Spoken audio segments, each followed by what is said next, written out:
Krishna Krishna Krishna He Krishna Krishna Krishna Krishna Krishna Krishna Krishna He Krishna Krishna Krishna Krishna Krishna Krishna Krishna He Krishna Krishna Krishna Krishna Krishna Krishna Krishna He Krishna Krishna Krishna Krishna Krishna Krishna Krishna He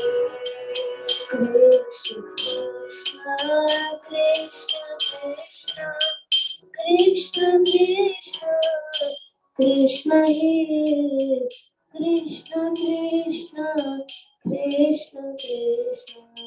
Krishna Krishna Krishna Krishna Krishna Krishna Krishna Krishna Krishna Krishna Krishna Rakshama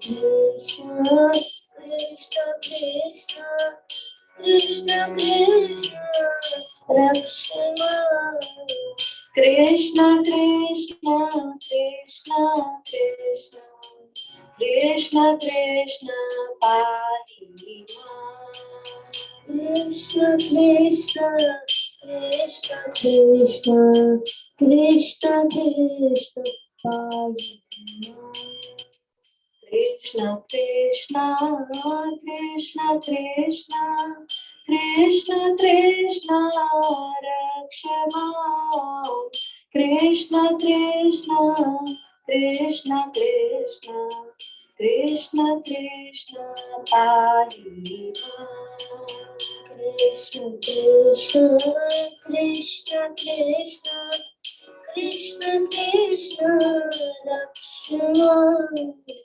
Krishna Krishna Krishna Krishna Krishna Krishna Ram Raghava Ram Raghava Ram Raghava Rakshama Ram Raghava Ram Raghava Ram Raghava Rakshama Krishna Keshava Krishna Keshava Krishna Keshava Padima Krishna Keshava Krishna Keshava Krishna Padima Ram Raghava Ram Raghava Ram Raghava Rakshama Krishna Keshava Krishna Keshava Krishna Keshava Padima Ram Raghava Ram Raghava Ram Raghava Rakshama Krishna Keshava Krishna Keshava Krishna Keshava Padima O Lord Krishna, please protect me and maintain me. O Lord Rama, descendant of King Raghu, please protect me. O Krishna, O Keshava, killer of the Keshi demon, please maintain me. Shri Shri Sitaram Lakshmana Hanuman ki jai. Ramachandra Raghuvira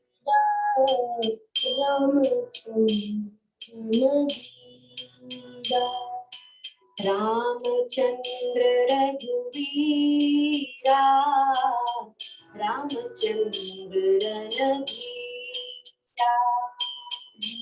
Ramachandra Raghuvira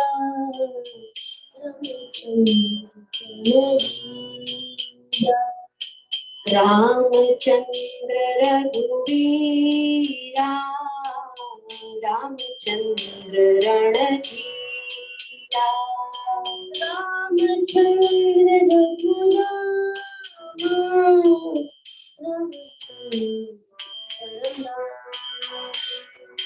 Ramchandra Raghurama, Ramchandra परम धाम।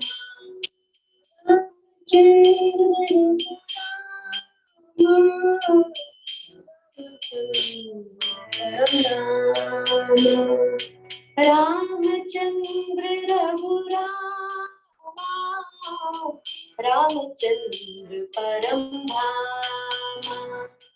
रामचंद्र रघुनाथ, रामचंद्र जगन्नाथ।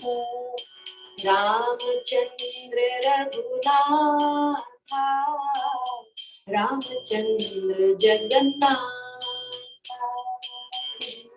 चंद्र रघुनाथ, रामचंद्र जगन्नाथ। रामचंद्र रघुनाथ, रामचंद्र जगन्नाथ। रामचंद्र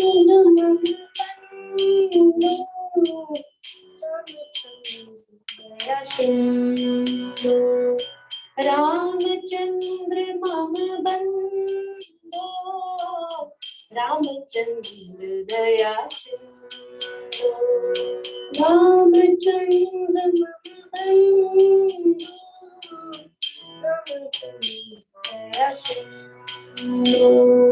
रामचंद्र मम बंधो, रामचंद्र दया सिंधु। रामचंद्र रघुवीरा, रामचंद्र रघुवीरा। रामचंद्र रघुवीरा, रामचंद्र रणधीरा। रामचंद्र रघुवीरा, रामचंद्र रणधीरा। रामचंद्र रघुवीरा, रामचंद्र रणधीरा।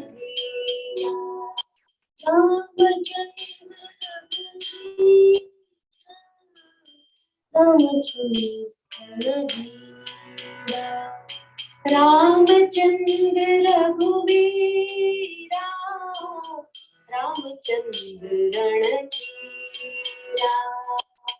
रामचंद्र रघुरामा, रामचंद्र रामचंद्र रघुरामा, रामचंद्र परम धाम। रामचंद्र रघुरामा, रामचंद्र परम धाम। रामचंद्र रघुरामा, रामचंद्र परम धाम। रामचंद्र रघुनाथ, रामचंद्र जगन्नाथ। रामचंद्र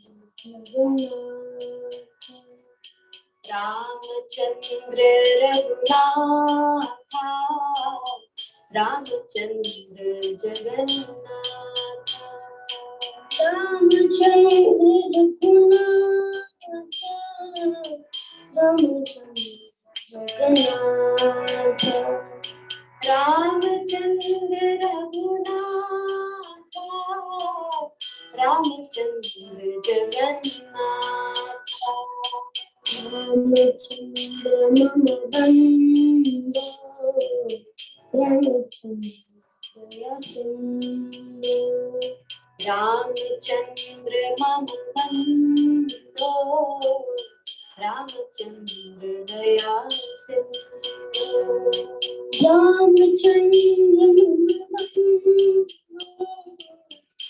रामचंद्र दया सिंधु।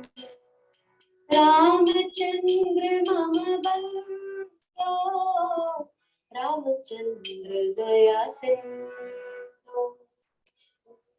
चंद्र रघुवीरा, रामचंद्र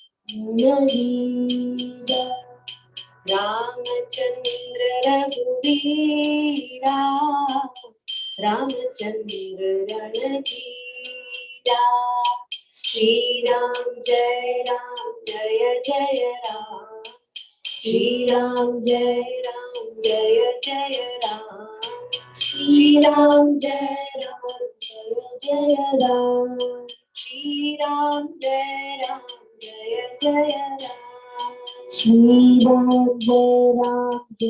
जय राम श्री राम जय जय राम श्री राम जय जय राम बोलो श्री राम जय जय राम श्री राम जय जय राम श्री राम जय जय राम श्री राम जय जय राम श्री राम जय जय राम श्री राम जय जय राम श्री राम जय जय राम सीताराम जय सीताराम सीताराम जय सीताराम जानकी वल्लभ राजा राम जानकी वल्लभ राजा राम जानकी वल्लभ राजा राम जानकी वल्लभ राजा राम सीताराम जय सीताराम सीताराम जय सीताराम सीताराम जय सीताराम सीताराम जय सीताराम जानकी वल्लभ राजा राम जानकी वल्लभ राजा जानकी वल्लभ राजा जानकी वल्लभ राजा श्री राम जय जय राम श्री राम जय जय राम श्री राम जय जय राम श्री राम जय जय राम जय श्री राम जय जय श्री राम जय जय राम सीताराम लक्ष्मण हनुमान की जय।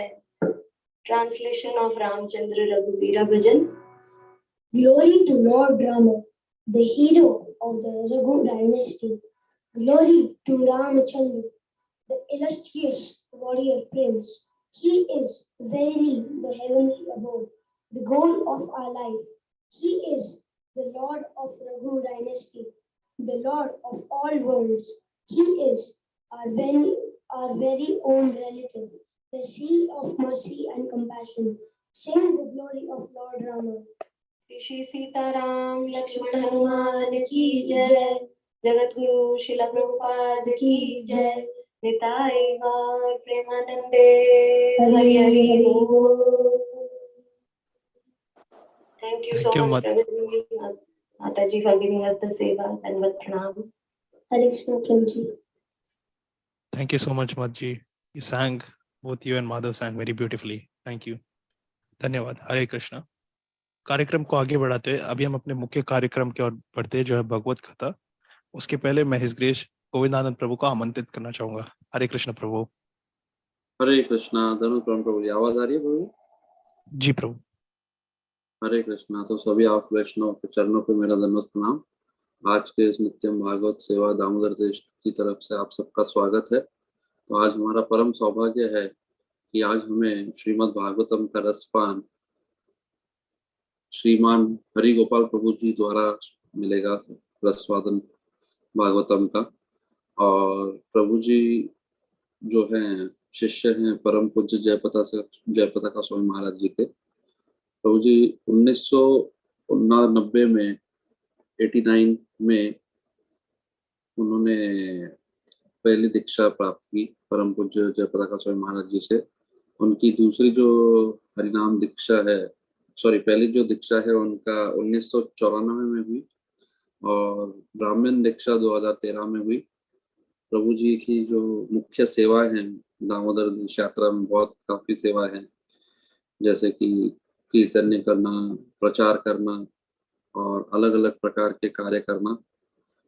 प्रभु जी परम पूज्य भानु स्वामी महाराज की जो पब्लिशिंग होती है, अलग अलग प्रकार के जो पब्लिशिंग होती है, जो उनके किताबों का और इन जगहों का उनका सहभाग लेते हैं उन सेवाओं में भी। प्रभु जी अलग अलग विभिन्न भक्ति वृक्षा में भी बहुत मुख्य सेवा कर रहे हैं और अलग अलग नए नए भक्तों को प्रचार कर रहे हैं। और अलग वो एक शिक्षक भी हैं और जो भी भक्त उनके पास जाते हैं उनके अच्छे से सहायता करके भक्ति में कैसे आगे बढ़ा जाए, प्रभु जी बहुत सुंदर तरीके से बताते हैं। प्रभु जी का जो भाव और आंदोलन है कि एक ऐसा इंस्टीट्यूशन बनाना जहाँ पे आध्यात्मिक जो पढ़ाई हो वो अच्छे से हो सके और गांव-गांव में प्रचार हो सके और श्रील प्रभुपाद का जो ये आंदोलन है हर जगह फैल सके, तो ये उनकी इच्छा है। तो हम स्वागत करेंगे ज्यादा देर ना करते हुए प्रभु जी का। हरे कृष्णा, धर्मपुर प्रभु जी, Hare welcome. Krishna. Govindanand Prabhu, Hare Krishna. Thank you very much. I hope my audio is loud enough. Yes, Prabhuji, your audio is clear enough. Dhanvat pranam to you and thank you for coming and taking out your time, and please grace us with your nectar. So yeah, I will do the translation seva as if you permit me.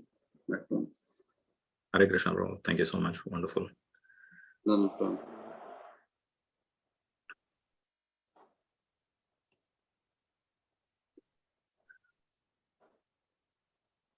Hare Krishna, Krishna Krishna, Hare Hare, Hare Rama, Rama Rama, Hare Hare. Om Ajnanatimidandasya Jnananjanashalakaya Chakshurunmilitam Yena Tasmai Shri Gurave Namaha. Om Namo Bhagavate Vasudevaya, Om Namo Bhagavate Vasudevaya, Om Namo Bhagavate Vasudevaya. Narayanam Namaskritya Naram Chaiva Narottamam Devim Saraswatim Vyasam Tato Jayamudire. Nashtaprayeshu Bhadreshu Nityam Bhagavata Sevaya Bhagavati Uttamasloke Bhaktirbhavati Naishtiki. Om Ajnanatimidandasya Jnananjanashalakaya Chakshurunmilitam Yena Tasmai Shri Gurave Namaha. Shri Chaitanya Manobishtam Stapitam Yena Bhutale Swayam Rupa Kada Mahyam Dadati Swapadandikam. Vandeham Shri Guru Shri Yudapadakamalam Shri Gurun Vaishnavamscha Shri Rupam Sagrajatam Sahagana Raghunathan Vidantang Sajivam Sadvaitam Savadutam Parijana Sahitam Krishna Chaitanya Devam Shri Radha Krishna Padan Sahagana Lalita Shri Vishakan Vidamscha. He Krishna Karuna Sindhu Dinabandho Jagatpate Gopesha Gopika Khanta Radha Kant Namostute Tapta Kanchana Gaurangi Radhe Vrindavaneshwari Vrishabhanusute Devi Pranamami Haripriye. Vancha Kalpatarubhyascha Kripa Sindhubhayeva Patitanang Pavanebhyo Vaishnavebhyo Namo Namaha. Namo Om Vishnupadaya Krishna Preshtaya Bhutale Srimate Vanuswaminiti Namine. Namo Om Vishnupadaya Krishna Preshtaya Bhutale Srimate Jayapataka Swaminiti Namine. Namo Acharya Padaya Nitai Kripa Pradayane Gauragata Damodahaya Nagaragramatarine. Namo Om Vishnupadaya Krishna Preshtaya Bhutale Srimate Bhaktivedanta Swaminiti Namine.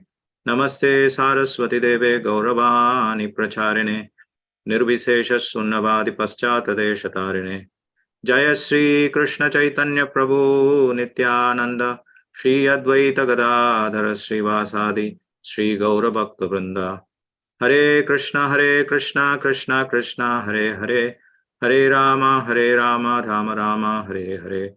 Hare Krishna Krishna Krishna Hare Hare Hare Rama Rama Rama Hare Hare. Hare Krishna Krishna Krishna Hare Hare Hare Rama Rama Rama Hare Hare.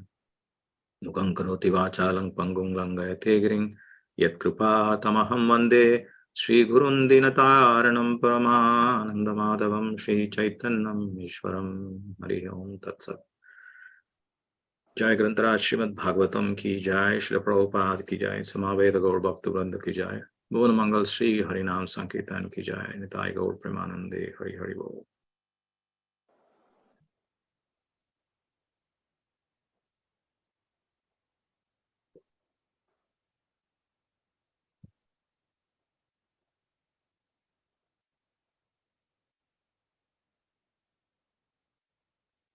Govindanand Prabhu, if you can confirm that you could see my screen. Yes, Prabhu, you can see. Yeah. Yes. All right, great, Prabhu. Thank you so much. First of all,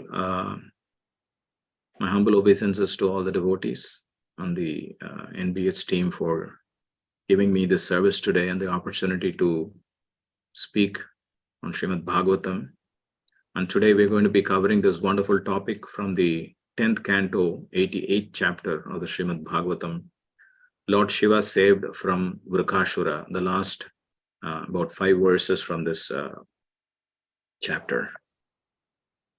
तो मैं आप सभी वैष्णवों का पहले धन्यवाद करता हूँ, विनम्र आभारी हूँ मैं आप सभी दामोदर देश यात्रा नित्यम भागवत सेवा की तरफ से।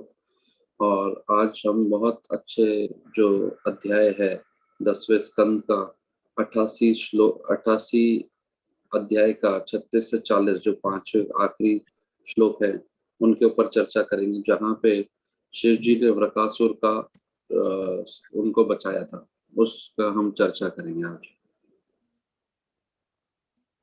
So I'll be reading the Sanskrit verses and the word to word. The translation, Govindananda Prabhu will be also repeating it in Hindi, and then we'll move on like that verse by verse. So let me begin with verse number 36. तो मैं जो है श्लोका पढ़ूंगा और अनुवाद का जो शब्दार्थ है वो पढ़ूंगा। अनुवाद जो है गोविंदानंद दास पढ़ और उसके बाद हम लोग आगे स्क्रीन पे समझेंगे इसके बारे में। Thank you, Prabhu. 1088:36 अतापतद् भिन्न शीराः वज्राहत इव क्षणात् जय शब्दो नमः शब्दः साधु शब्दो भवद्दिवि. Word to word. Ata, then apatat, he fell down. Bhinna, shattered. Shiraha, his head. Vajra, by a lightning bolt. Ahataha, struck, iva, as if. Kshanat, in a fraction of a second.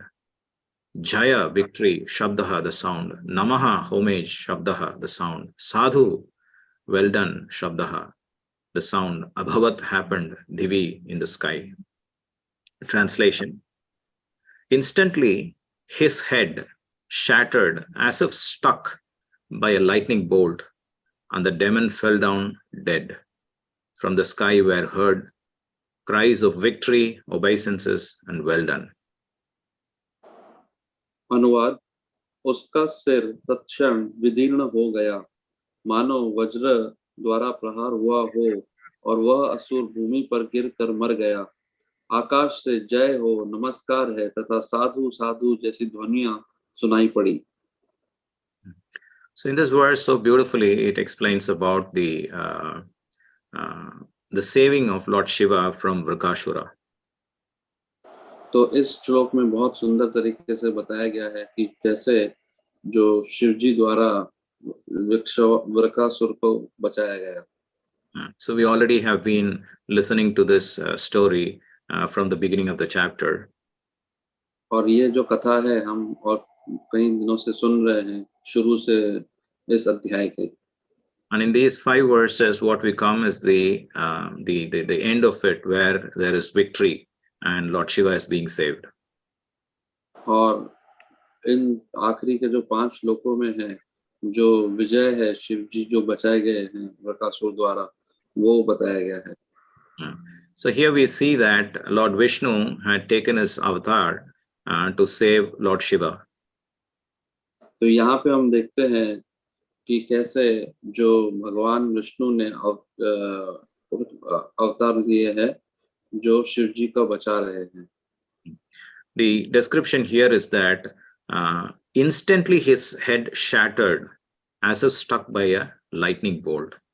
And there are 3 shabdas that is being used here: Jaya Shabda, Namaha Shabda, and Sadhu Shabda.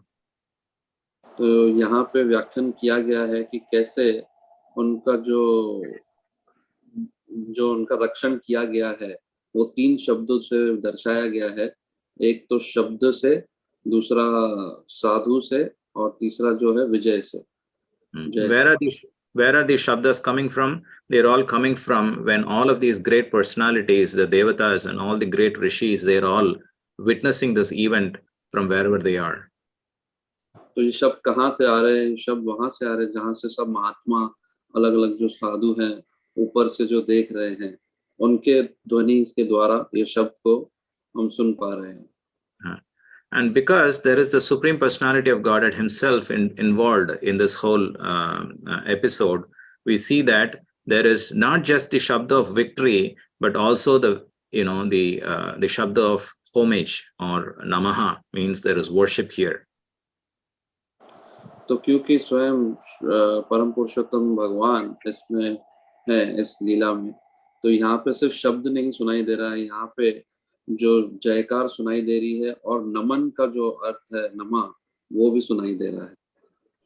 So we see that here the word Namaha Shabda is used, and then Sadhu. Sadhu here refers, when somebody does something very well, we also say Sadhu Sadhu, right? Well done, well done. Now, is there a requirement to say well done for the Supreme Lord? Obviously, the Lord is going to do it well.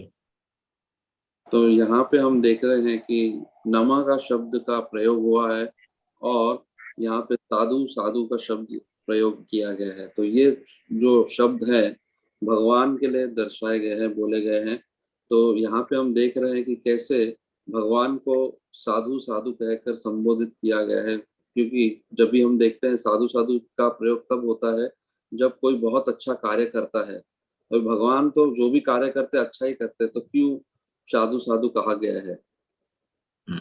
So we see that this is how the devotees relate themselves with the Supreme Personality of Godhead, that the relationship with the Lord is so personal that they feel themselves, that they want to glorify the Lord. They take, like, for example, we also see that, when there was the killing of the Asuras, the fighters, the ones who were wrestlers from Kamsa's side, the Arvars are singing, Pallandu, Pallandu, Pallairutandu. Oh, my dear Lord, may you live for long, may you live for long, like that.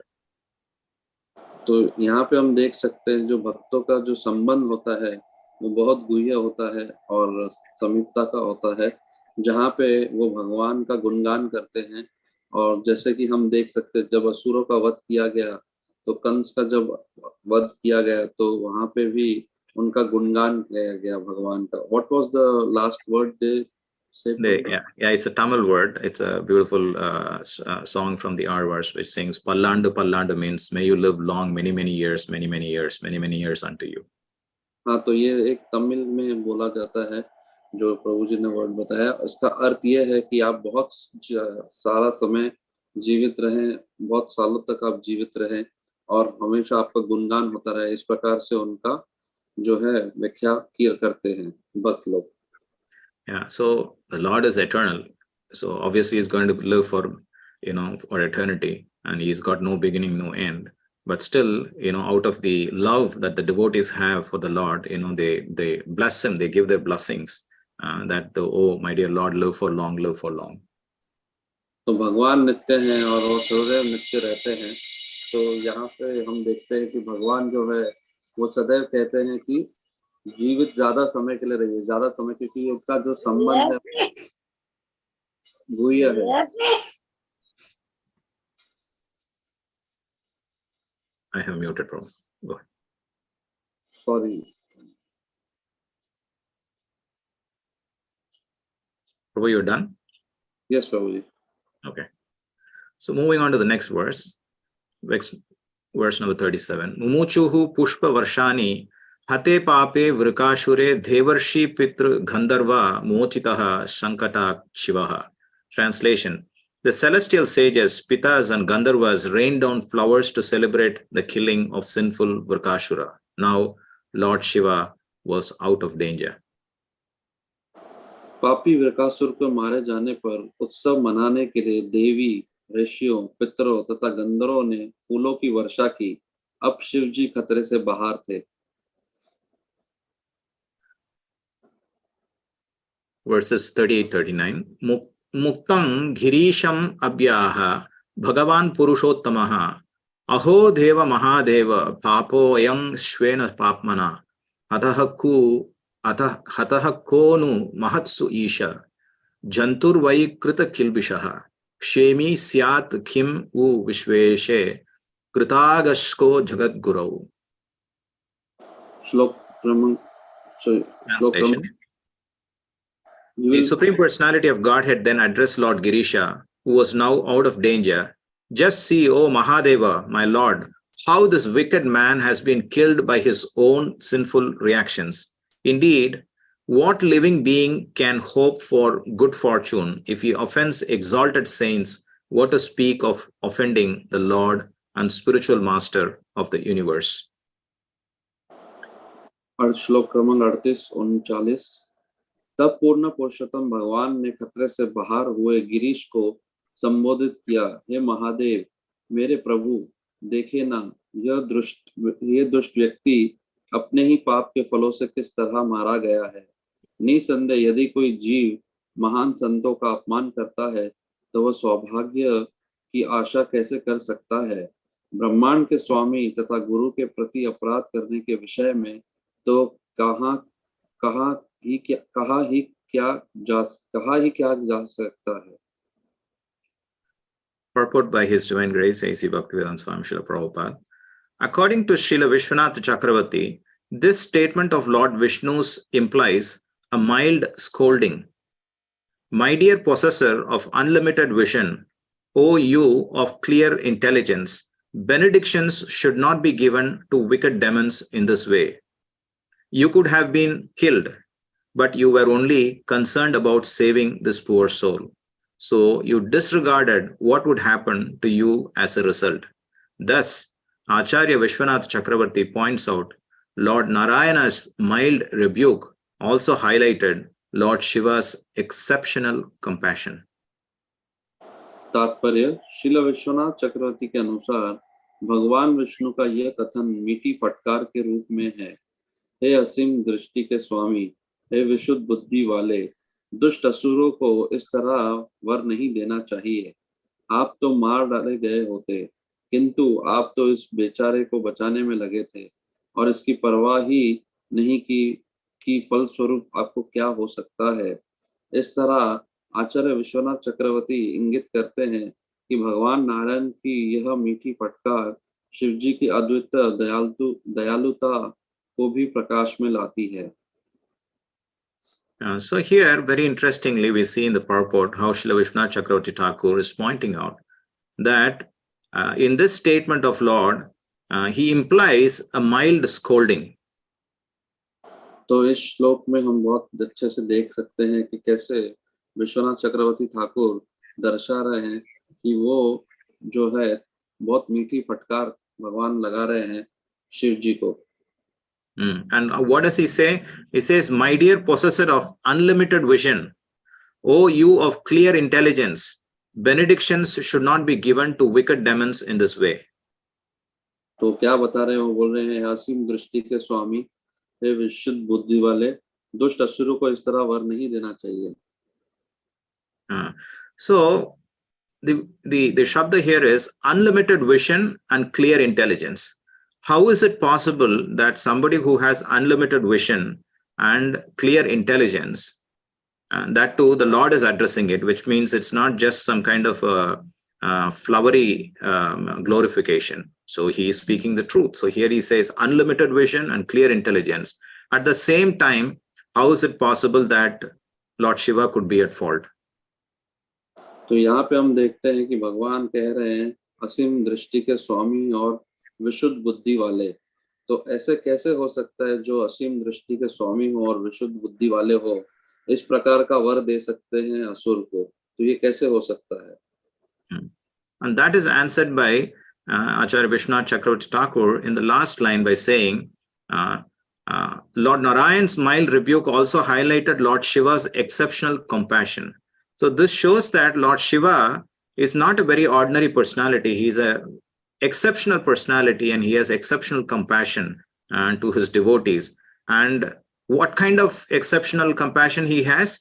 that he even disregards what would happen to him, to his own person. That is the kind of the compassion that he has. तो इसका उत्तर हम देख सकते हैं, आखिरी पंक्ति में बताया गया है कैसे विश्वनाथ चक्रवर्ती ठाकुर बता रहे हैं कि भगवान नारायण ने मीठी फटकार शिव जी को अद्वितीय दयालुत्व के भी प्रकाश में लाती है। तो उनका जो दयालुता भाव है वो दर्शाया गया है शिव जी का, कि किस प्रकार से वो अपनी चिंता ना करते हुए जो अपने उनके भक्त हैं उनके ऊपर दयालु हो जाते हैं। तो ये जो उनका भाव है वो दर्शाया गया है इस आखिरी पंक्ति में विश्वनाथ चक्रवर्ती ठाकुर जी द्वारा। So the instruction really is for us that we have to be very careful while we give benedictions, right, to anybody, right? That, if it's going to cause danger, the Vaishnava is paradukho dukhi, he's always concerned about everyone, every living entity, but what has to be careful to whom are we giving these benedictions, right? And so it's an instruction to everyone at large and not just only specific to Lord Shiva. तो यहाँ पे हम देख सकते हैं कि जो हमको एक शिक्षा मिलती है कि अगर हमको किसको वरदान देना है तो हम लोग को सोच समझ के बड़ा सतर्क होकर वरदान देना है। जो वैष्णव होते हैं वो पर दुख दुखी होते हैं, परंतु जो हम वरदान देते हैं उसको बहुत सतर्क तरीके से देना है, जैसे कि हम यहाँ पे शिक्षा ग्रहण कर रहे हैं। And secondly, we also see that the Lord is referring here, what living being can hope of good fortune if he offends exalted saints? So here, the Supreme Personality of Godhead is referring to Lord Shiva as not a very ordinary person, but he is Krithagasko Jagat Guru. He is the spiritual master of the universe. तो यहाँ पे हम देख सकते हैं स्वयं भगवान बता रहे हैं कि कैसे जो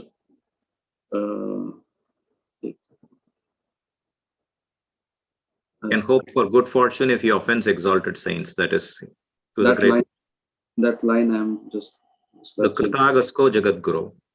या कृतासको जगत गुरु, ये हम समझ रहे हैं कि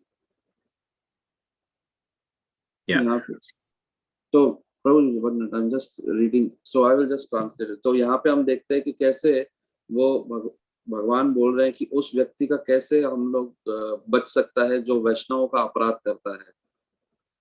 So here we have to understand, it is very important for us to understand what is the position of Lord Shiva, what kind of a personality is Lord Shiva, right?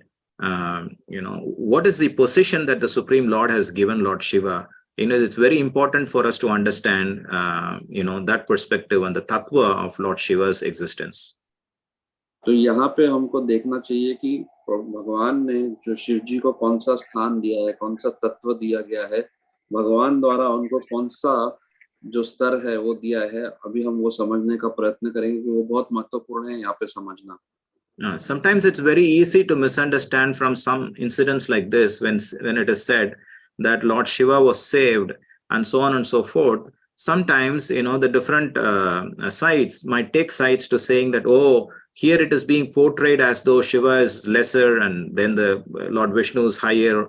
And like that, people who are Vaishnavas and Shaivas, they keep on fighting like this. But one has to understand in perspective as to what is the position of these different personalities and how they themselves see their relationships with each other rather than having to see it from just our own identities and position.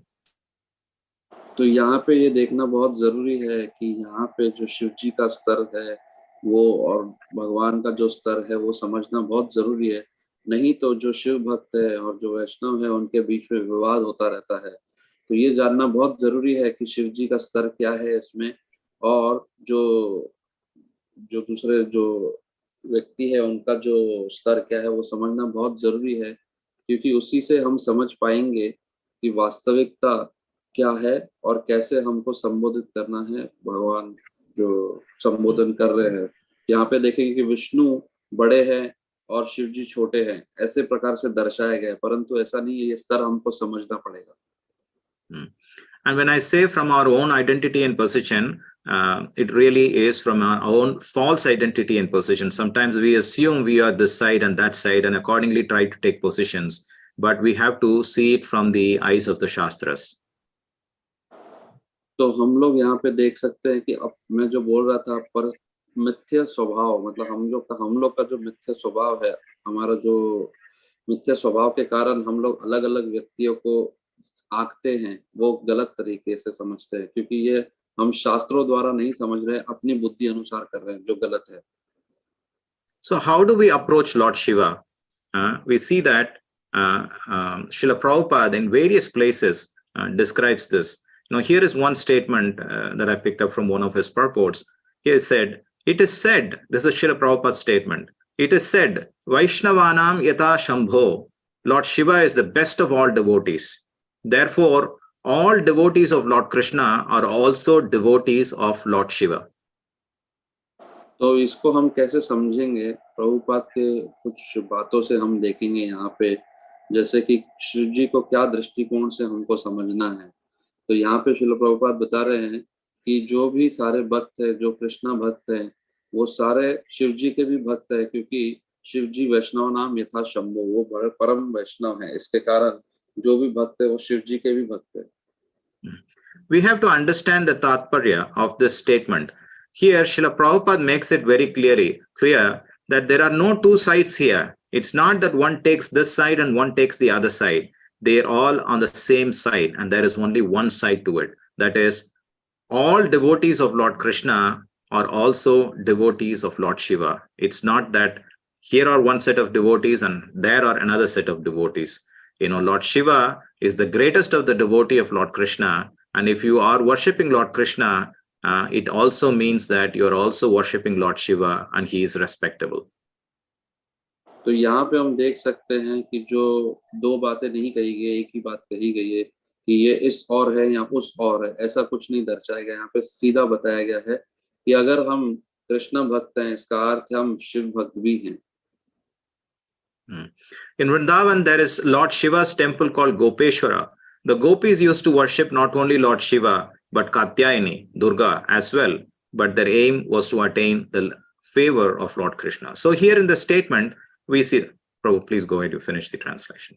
तो यहाँ पे हम देख सकते हैं वृंदावन में जो शिव जी का मंदिर है गोपेश्वर, वहाँ पे जो गोपियां हैं वो शिव जी की भी आराधना करती हैं और कात्यायनी का भी, दुर्गा का भी आराधना करती हैं। तो ये करने का उनका जो भाव होता है, उनको भगवान कृष्ण का जो है कृपा प्राप्त करने के लिए उनकी आराधना करते हैं। So Lord Chaitanya, in the Chaitanya Charitamrita, Mahaprabhu says that how has to one perform devotion? He says, Gopi Bhartuhu Padakamalayor Dasa Dasana Dasaha. One has to follow in the footsteps of the gopis. And what did the gopis do? They worshipped Lord Shiva and Katyayani, Durga, his consort. And what was their aim? The aim was to attain the favor of Lord Krishna. तो चैतन्य चरितामृत में बताया गोपी भर्तो कमले और दास दासानुदास, इसका अर्थ क्या है कि हम लोग को भगवान को प्राप्त करने के लिए, भगवान की कृपा प्राप्त करने के लिए भक्तों का दास दासानुदास बनना पड़ेगा। और यहाँ पे हम देखते हैं जो गोपियां हैं वो सेवा कर रही हैं, आराधना कर रही है किनकी? शिव जी की और दुर्गा की, क्योंकि उनको भगवान की कृपा प्राप्त करनी होती।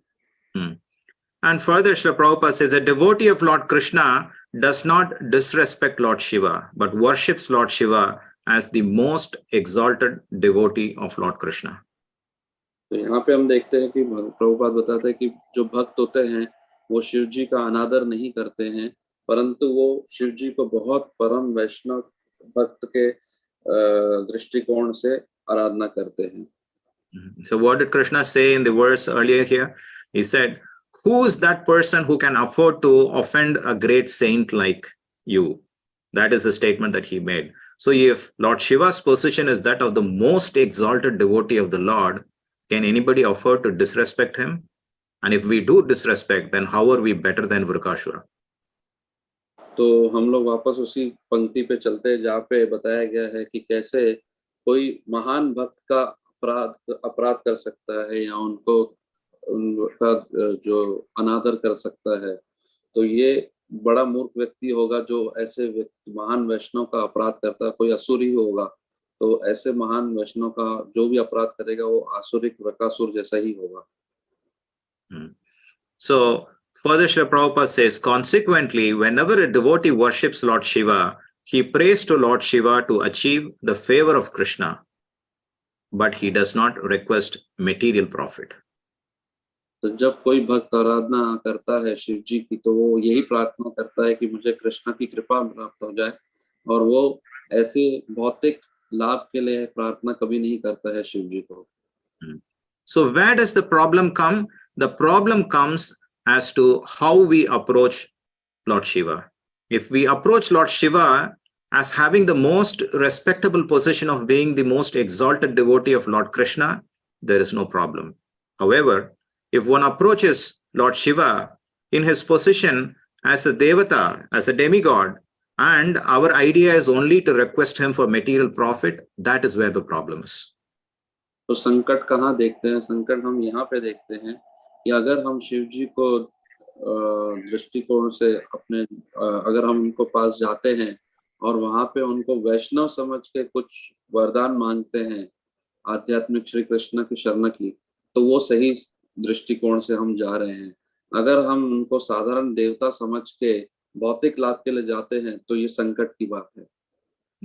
For us to then understand what is Lord Shiva's position, we have to understand what are the various angshas of Lord Shiva and how at some point in time he is worshipped as a devata, but actually what is his original position. We have to understand and try and differentiate as to how he plays these various roles. तो इसके लिए हम लोग को समझना पड़ेगा शिव जी का जो वास्तविक स्तर क्या है, और शिव जी कई बार वो साधारण देवता के तरीके से भी अपने आप को दिखाते दर्शाते हैं. तो ये समझना बहुत अत्यंत जरूरी है कि उनका जो वास्तविक स्तर क्या है वो हम लोग को समझना है, और वो कैसे अपना सहभाग कर रहे हैं इन लीलाओं में, वो समझना बहुत जरूरी है. But the statement of the Srimad Bhagavatam is very clear. It says, Nimnaghanam yatha Ganga devanang achyuto yatha Vaishnavanam yatha Shambho Purananam idam tata. This Purana Srimad Bhagavatam is the ultimate essence of all Vedic literature. And what is the conclusion of that?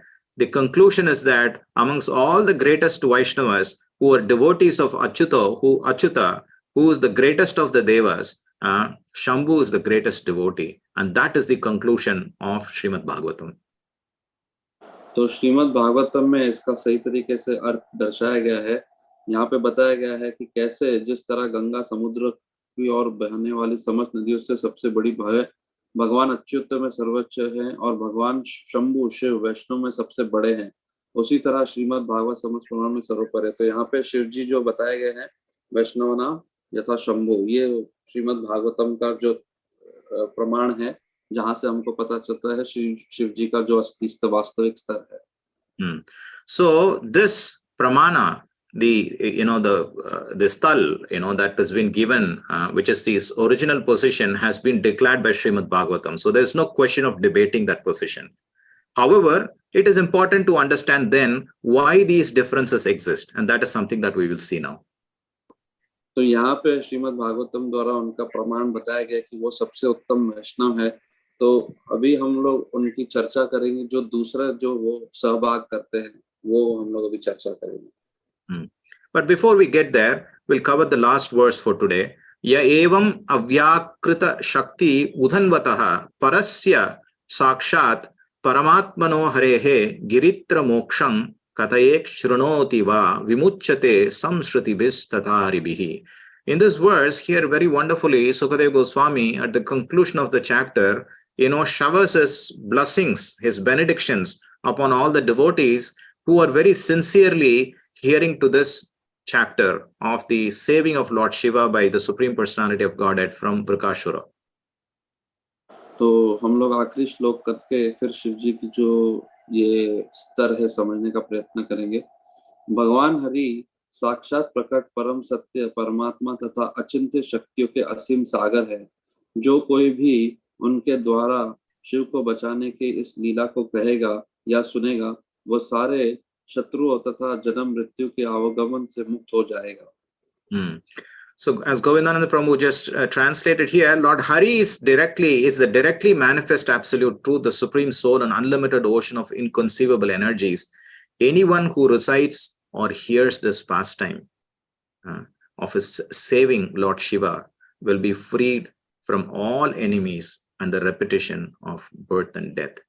This is such a wonderful benediction. This is the Phala Stuti, that is being given here as to what is the fruit of simply giving a very sincere listening to this chapter.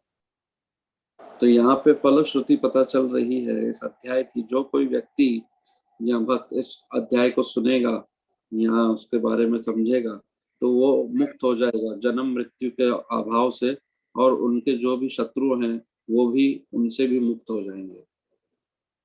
And in purport, Srila Sridhar Swami concludes by saying, Bhakta Shankatam Alokya Kripa Purna Hrid Ambujaha Giritram Chitra Vakyatu Mokshayam Asha Keshavaha.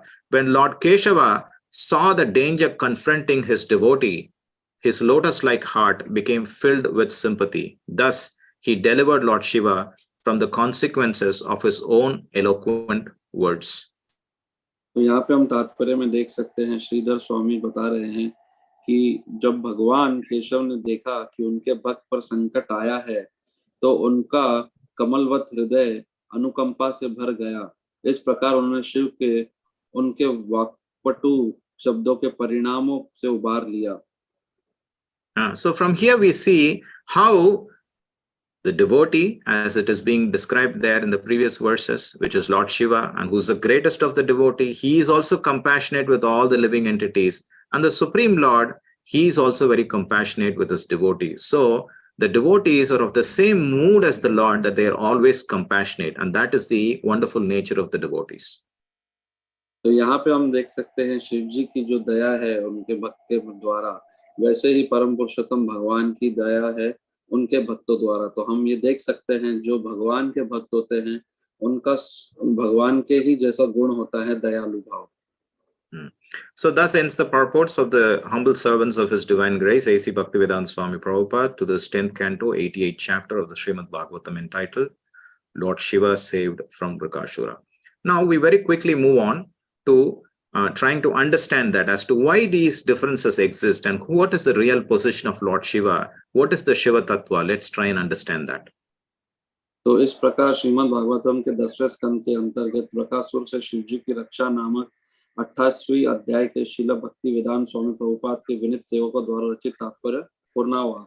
अभी हम समझेंगे कि कैसे जो शिव जी हैं उनका तत्व क्या है, ये समझेंगे अभी हम सब। Lord Brahma explains this in the Sri Brahma Samhita with this verse. Shiram yatha dadi vikara visesha yogat sanjayate nahi tatag pratag asti heto yashambhutam apitata samupaiti karya govindam adi purusham tamaham bhajami. तो यहाँ पे हम देख सकते हैं ब्रह्म संहिता का ये श्लोक जहाँ पे बताया गया है शीरम यथा दधि विकारा विशेष योगा संजायते न हित तथा प्रताग अष्टि हेतो यह संभुतम अपि तथा समुपत्यात् गोविंदम आदि पुरुषम तमहम भजामि। So here very clearly Lord Brahma explains in this verse, saying that what is the purpose of Lord Shiva's existence and why did the Lord manifest himself as Lord Shiva. So he uses the word samupaiti karyad. तो यहाँ पे हम देख सकते हैं ब्रह्मा जी हमको शिव जी का उद्देश्य बता रहे हैं क्योंकि वो क्यों अवतरित हुए यहाँ पे, और यहाँ पे हम देख सकते हैं कि भगवान क्यों अवतरित हुए वो हम समझने का देखेंगे। What does this word or the shabda samupaiti karyat refer here? That he accepts for the matter of some particular business, which means whenever there is a very special mission that the Supreme Lord Krishna wants to be executed, then he ordains Lord Shiva for that particular business. तो यहाँ पे हम देख सकते हैं समुपायति करियत, ये जो शब्द है ये बहुत महत्वपूर्ण शब्द है। तो ये ब्रह्मा जी इसलिए संबोधित कर रहे हैं क्योंकि जब भी भगवान को कोई महत्वपूर्ण कार्य करना होता है तो वो शिव जी के माध्यम से करते हैं। And these activities are not very ordinary activities that the Lord wants to perform. They are very extraordinary and they cannot be performed by anybody else. Any other entity who has been created is not capable of doing this kind of work that he wants to ordain him for. And for that kind of business, Lord Shiva is sent. And so his position is being described here as Samupaiti Karyat. तो यहाँ पे हम देखते हैं कि जो भगवान को कुछ महत्वपूर्ण कार्य करना होता है, सरल कार्य नहीं, कोई साधारण कार्य नहीं, बहुत महत्वपूर्ण कार्य करना होता है, तो वो शिव जी को इस प्रकार से उनका सहभाग लेते हैं। क्योंकि जो ये अर्थ कहा गया है समुपायति कार्य, इसका अर्थ यही है कि जो बहुत महत्वपूर्ण कार्य है वही सिर्फ शिव जी को दिया जाता है, क्योंकि वही ऐसी जीवात्मा है जो ये कार्य कर सकती है, और किसी के ये सक्षम नहीं है इस कार्य करने के लिए। And Lord Shiva, how does he come into existence to perform these, impossible tasks? He expands himself, or he is a transformation of the Supreme Lord himself. And that is described here by saying, Shiram Yatha, just as how milk turns into yogurt, Dhadi. तो कैसे अस्तित्व शिव जी का प्रकट होता है ये हम देखेंगे। वो बता रहे हैं यहाँ पे कि कैसे जो दूध है उससे दही प्रकट होती है, उसी प्रकार से शिव जी भी उनका अस्तित्व इस संसार में आता है। And what kind of transformation is that? This is not just an ordinary transformation, just like how, the jivas are also mamaivamso jiva loke jiva bhuta sanatanaha. Krishna says that all these jivas are expansions of the Supreme Lord, but this expansion of Lord Shiva is not in the same lines of such expansion. This is Visesha Yogat, Vikara Visesha Yogat. He says this is a very special transformation. तो यहाँ पे हम देखते हैं कि जो परिवर्तन हो रहा है दूध का दही से, तो ये परिवर्तन कोई साधारण परिवर्तन नहीं है। जैसे कि भगवान बताते हैं जो सारे जीव है मेरे ही अंश हैं, लेकिन यहाँ पे जो शिव जी जो उनके अंश है वो सारे जीव के तरीके से नहीं है, वो विशेष अंश है भगवान के। And one point to be noted that the acharyas are just cautioning us is that, in English we use the word transformation. So one has to be very careful in understanding this word transformation. Generally, when we think about transformation, we think of one object becoming another. But that is not the case here. One object does not become another here, which means the Lord does not become Lord Shiva, and then the Lord Krishna does not become Lord Shiva. It means that Lord Krishna no more exists and he has transformed himself into Lord Shiva. That is not the understanding one should take. तो यहाँ पे एक बात बहुत समझना जरूरी है हमारे लिए कि यहाँ पे परिवर्तन जो हो रहा है, परिवर्तन जब भी होता है तो एक का अस्तित्व से दूसरे अस्तित्व की तरफ परिवर्तित होता है। परंतु यहाँ पे श्री कृष्ण का जो परिवर्तन हो रहा है शिव जी में, इसका अर्थ ये नहीं है कि कृष्ण का अस्तित्व समाप्त हो गया है और शिव जी प्रकट हुए हैं, नहीं। यहाँ पे शिव जी एक अवतार होते हैं, वो समझना बहुत जरूरी है, जहाँ पे कृष्ण का अस्तित्व समाप्त नहीं हो रहा है। तो परिवर्तन का ये अर्थ नहीं है कि कृष्ण का जो है अस्तित्व वो मिट गया है। Yeah, and that is represented by the word Pritag, which means he is separated, which means the original Lord is Purnam, Purnamada, Purnam, Purnat, Purnamudachita. He is always complete. And this, even though it is a Visesha Yoga, it is as good as the Supreme Lord himself, but this transformation is a very special transformation that everybody cannot understand. तो इसीलिए ये पृथक शब्द का प्रयोग किया गया है, जो भगवान बता रहे पूर्ण इदम, जो भगवान है कभी भी अपना विस्तार करते हैं तो पूर्ण ही रहते हैं, और इसीलिए ये जो परिवर्तन है वो विशेष परिवर्तन है, ये कोई साधारण परिवर्तन नहीं है। So Srila Bhaktisiddhanta Saraswati Thakur, in his purports to these verses, confirms saying that, this yogurt is it milk? Yes, it is milk. Why? Because it came from milk. But can it become milk itself? It cannot. So that is the kind of the transformation that it is. तो भक्ति सिद्धांत सरस्वती ठाकुर महाराज अपने बता रहे शिक्षाओं में कि ये जो दही है वो दूध है, तो हाँ ये दूध है, क्योंकि दूध से ही दही बनती है, परंतु क्या दही से दूध बन सकता है? क्या नहीं बन सकता है। तो ये हमको समझना है कि ये जो परिवर्तन है इस प्रकार से है। So the milk can become yogurt by a transformative process. Here, Srila Prabhupada uses Srila Bhaktisiddhanta Saraswati Thakur uses a translation here that the action of acids, right? This is the transformation, but the yogurt cannot become milk as a reversive process. तो यहाँ पे हम लोग को श्रील प्रभुपाद के तात्पर्य से समझते हैं जो दही जो बनती है कुछ उसमें विकार डाला जाता है जो विकार डालने के पश्चात वो दही बनती है, जो उसका परिवर्तन होता है दूध से।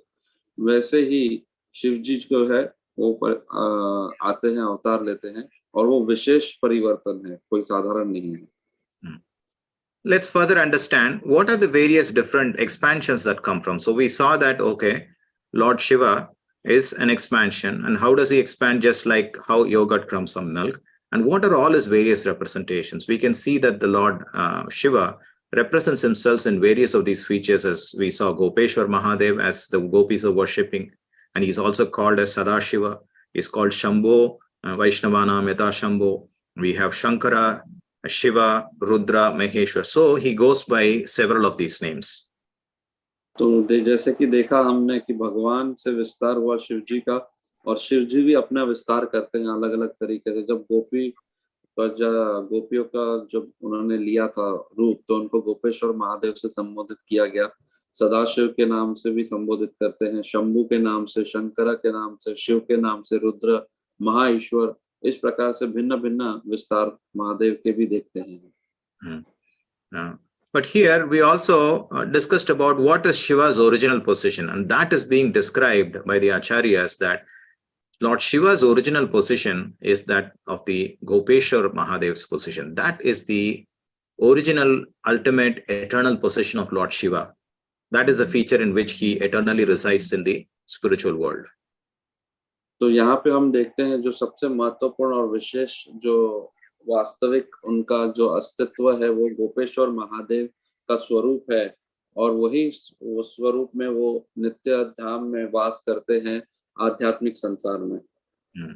When Lord Krishna wanted to first ever perform the great wonderful pastime, or the most glorified pastimes of all his pastimes, the Ras Leela, he wanted to expand himself, and he expanded from his left hand side, expanded Srimati Radharani, and then from his right hand side of the Lord Krishna expanded Lord Shiva.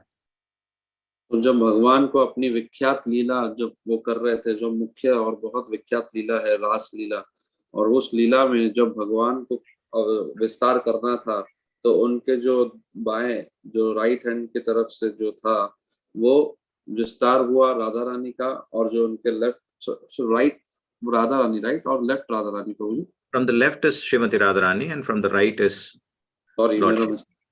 तो जो left hand से जो विस्तार हुआ, वो जो विस्तार हुआ राधा रानी का, और जो राइट तरीके से विस्तार हुआ वो शिव जी का हुआ।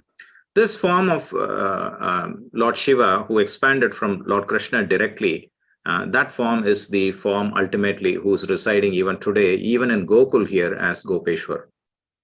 तो दाएं तरफ से विस्तार हुआ भगवान शिव जी का, वो जो विस्तार है वो हम लोग गोकुल में गोपेश्वर महादेव का जो विस्तार है वो प्रकट हुआ। Of course, we know that the Lord Shiva, he wanted to witness the pastimes of the rasa, the rasa dance. However, when he was created in the form of a Purusha, a male body that he had. A male body other than Krishna's personality cannot be present in the Rasa Mandala. There is only one male who is in the Rasa Mandala, that is Krishna. None other than him can be there. So Lord Shiva had no position there. तो जब शिव जी का विस्तार किया गया तो वो पुरुष शरीर में किया गया, और जो रास लीला है उस रास लीला में कोई पुरुष को अनुमति नहीं है आने की, परंतु वहां पे सिर्फ एक ही पुरुष है जो श्री कृष्ण है। तो अभी जो शिव जी यहाँ पे आए हैं वो पुरुष भाव में, पुरुष शरीर में है। तो अभी हम आगे सुनेंगे कैसे वो बदलाव हुआ। So he was very desired to anyhow see the Lord's pastime. So Paurnamasi, who's the mother of all leelas there, and who helps the performance of the various leelas in the Brajamandala in Sri Vrindavan, she took mercy on Lord Shiva, and then gave him a very beautiful form, which is the form that you're seeing here. तो जो यहाँ पे हम सुनते हैं कि कैसे पूर्णमासी जो माता है सारी लीला पर जो भी लीलाएं होती हैं उनका सहभाग होता है उसमें, और वो सबका नियंत्रित करती है लीलाओं को। वहां पे उन्होंने शिव जी के ऊपर कृपा की और उन्होंने जो शिव जी की इच्छा थी उस रासलीला में जाने के लिए, तो उनको बहुत सुंदर रूप प्रदान किया, जो रूप हम यहाँ पे देख रहे हैं चित्र में। So this is of course a representative form of Lord Shiva in a gopi form in one of the temples in Sri Vrindavan. So she took the gopi form, and of course as the Leela goes, that when the Ras Leela was actually going on, Gopeshwar, who was in this form of gopi, he was hiding in a particular place and he was wanting to witness the Rasa dance. तो ये जो रूप है वृंदावन में मंदिर में, एक मंदिर में है, वहां से लिया गया है। तो ये जो लीला हो रही थी रास लीला, तो उनको वो देखनी थी, तो वो इस रूप में उस रास लीला में एक जगह पे बैठ के ये लीला देख रहे थे। But the gopis, the Ashtashaki gopis, the prime ones, they somehow felt that there was not a complete rasa dance that was happening. There was something that was missing. There was the free flow of the mellow between the Lord and his the gopis. It was not happening, and there was something that was missing there, and they identified that. तो वहां पे जो गोपियां थी वो संतुष्ट नहीं थी, क्योंकि वो जो रास नृत्य हो रहा था वो परिपूर्णता उसमें प्राप्त नहीं कर पा रही थी। वो सोच रहे थे कुछ ना कुछ इसमें कमी हो रही है, कुछ ना कुछ इसमें गड़बड़ है, जिसके कारण इस रास नृत्य का हम रसपान नहीं कर पा रहे हैं।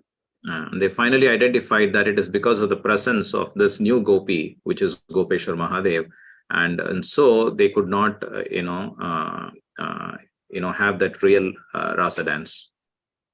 तो वो गड़बड़ क्या थी, वो गोपियों को आभास हो चुका था, और वो आभास ये था कि वहां पे ये गोपेश्वर महादेव जो गोपी के स्वरूप में आए थे, उन्होंने देखा कि ये गोपी के कारण से वो लोग उस रास नृत्य का आनंद नहीं ले पा रहे थे। And so, of course, then, as I fast forward, we all know that the Lord, by the mercy of Srimati Radharani, gave Gopeshwar Mahadev a very special position, that he would be the guardian for anybody to enter into the transcendental pastimes of the Lord. So how we understand Gopeshwar Mahadev's position is that if we want to enter into the transcendental pastimes or the Leelas of the Lord, his Vrindavan Leela specifically, the most exalted pastimes of the Lord in, with the gopis and the gopas, without the permission of Gopeshwar Mahadev, one cannot enter into the Leela. तो इसमें हम देखते हैं कि फिर भगवान ने ज्यादा अंदर नहीं जाके वो बता रहे हैं कि जब ऐसी बात हुई, आभास हुआ, तो उनको गोपेश्वर महादेव को उन्होंने ऐसा रक्षक बना दिया, जो कोई भी व्यक्ति इस रास नृत्य में अनुमति नहीं दी जाएगी अंदर आने के लिए, और उनके जो रक्षक होंगे वो गोपेश्वर महादेव होंगे। तो यहाँ पे हम देख सकते हैं गोपेश्वर महादेव का जो सेवा था, वो वहां पे रक्षा करना था, इस जो मुख्य भगवान की लीला है उसका रक्षण बनने के लिए। This is his first, special mission or mission impossible. Why? Because generally, when there is a spiritual program going on, and if somebody is at the sentry desk, who should be let in and who should not be let in, that kind of a position. It's a very difficult position or a table to manage, right? If you don't let somebody in, they get offended, they might curse you, and so on and so forth. Right, so that's a very difficult position that was given, and that could be performed only by such a great personality as Gopeshwar Mahadev. तो ये उनका उद्देश्य था, और ये जो उद्देश्य दिया गया, ये पहला उद्देश्य था गोपेश्वर महादेव जी का, और ये जो है बहुत असंभव उद्देश्य है। यहाँ पे हम देखते हैं कि ये ऐसा कठिन कार्य है कि अगर वो वहाँ पे द्वारपाल बन के बैठे हैं और कोई भी बड़े महान व्यक्ति को हम लोग उनको अनुमति नहीं देंगे तो हमको श्राप प्राप्त हो सकता है। तो इतना कठिन और असंभव कार्य शिव जी को प्रदान किया गया। And that is what is being referred as samupayati karyat, just as a beginning. तो इसी को समुपैति कार्यात, जो बहुत कठिन कार्य है, वो उनको दिया गया है। And that same Gopeshwar Mahadev has a very special position just at the border of the spiritual world in his own eternal residence as Kailash, as we generally refer, in the form of Sadashiva. So there he also has his position as Sadashiva. तो एक और उनको विशेष स्थान दिया गया है इस भौतिक संसार और आध्यात्मिक संसार के जो सरहद है, उधर उनका एक धाम है जिसको कैलाश धाम दिया गया है। वहीं पे भी वो उनका वास है जहाँ पे वो रक्षण करते हैं आध्यात्मिक जगत। And the position of Lord Shiva there is neither that of a jiva, a living entity in the material world, but at the same time, he is not the Supreme Personality of Godhead himself. So in that sense, he has a very, very special position there that, he executes simply to please Lord Hari. तो वहां पे भी उनका जो स्तर है वो कोई साधारण जीव के जैसे नहीं है, वो साधारण जीव भी नहीं है और वो परम पुरुषोत्तम भगवान भी नहीं है। तो उनको बहुत विशेष स्थान दिया गया है उन जगह पे, वो कैलाश धाम में। And further, he expands from there, from Sadashiv, he expands into Shambhu. और वहां से वो सदाशिव से शंभु में परिवर्तित होते हैं। And what is that, expansion as Shambhu? It is described again in the Brahma Samhita in the verse 8. Niyatihi sara ramadhevi tat priya tat vasang tada tallingam bhagavan shambhoho jyoti rupaha sanatanaha ya yonihi sa apara shaktihi kamo bhijam mahaddarehe. So in essence, what this verse refers to is, it explains the creation of this material world. तो ये जो शंभु उनका विस्तार है, वो विस्तार क्या है, वो 8वें श्लोक में ब्रह्म संहिता में बताया गया है कि वो जो अवतार है भगवान का, ये जो भौतिक जगत का सृजन होता है उसमें उनका विशेष स्थान है। When the Supreme Personality of Godhead wants to create this material world, the Shakti by which he creates is called the Ichcha Shakti. And when he has the Ichcha Shakti to create this material world, Lakshmi Devi expands into Rama Devi. तो इसमें हम देखते हैं कि भगवान को जब इच्छा होती है भौतिक जगत का सृजन करने की, तो वो शिव शंभु के अवतार में आते हैं और जो लक्ष्मी देवी है वो रमा देवी के विस्तार में आते हैं। And from the forehead of Lord Vishnu comes a very special symbol, of creation, which is Shambhu. और उसमें जो विष्णु के जो माथे से एक विस्तार होता है और वो विस्तार नहीं, उसका एक चिन्ह निकलता है और वो चिन्ह जो है वो शंभु है। And what is described here, if you follow my cursor here on the verse, it says Shambhu is Tallingam, which means he is the male potency. तो वो जो चिन्ह है, वो जो शंभु जो चिन्ह है वो निकला है, तो ये श्लोक में बताया गया है वो लिंग स्वरूप में है। And Rama Devi expands into Shakti, or the Shakti Ma or Durga in this material world, and she is the female potency or the conceiving potency. और जो रमा देवी जो है वो कौन है, वो ये जो है वो शक्ति है और शक्ति स्वरूप में वो प्रकट होती है और वो जो है स्त्री रूप में है। And so Shambhu and Shakti become the instruments for the creation of this material world in terms of all the jivas coming into existence in the material world. तो जो शंभु है और शक्ति है, उनके माध्यम से सारे संसार का जो है सृजन होता है और सारी जीवात्माएं इस संसार में आती हैं। And that is explained in the verse 44 of the same Brahma Samhita. Srishti sthiti pralaya sadhana shaktir eka chayeva yasya bhuvanani bhivatti durga ichcha anurupam api yasya teteshtesha govindam adi purusham tamaham bhajami. That the Supreme Personality of Godhead, when he wants to do Srishti, and of course sthiti and pralaya, he is that one Shakti, but then he has his expanded Shakti of Durga and Shambhu, through whom with the Ichcha Shakti creates this material world. तो इसी बात को 44वें श्लोक में बताया गया है कि जब भी सृष्टि करनी होती है तो भगवान अपनी शक्ति के माध्यम से और शिव जी के माध्यम से ये जो है संसार का सृजन और विनाश और ये सारा कार्य करते हैं।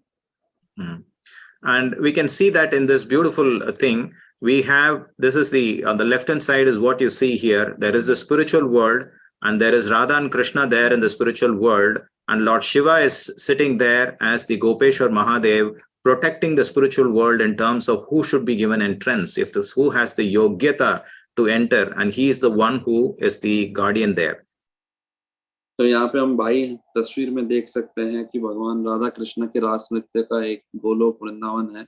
वहाँ पे शिव जी जो है वो द्वारपाल रक्षक है और वो अनुमति देंगे, जिनकी योग्यता होगी सिर्फ उन्हीं को उस रास नृत्य में अनुमति दी जाएगी, नहीं तो उनको नहीं दी जाएगी। And if you see the picture on the right hand side, which is just an expansion of the Goloka chart, you see that at the end of the Audarya Dham, Aishwarya Dham, we have the Kailasha, that is a place where Sadashiva is, eternally living.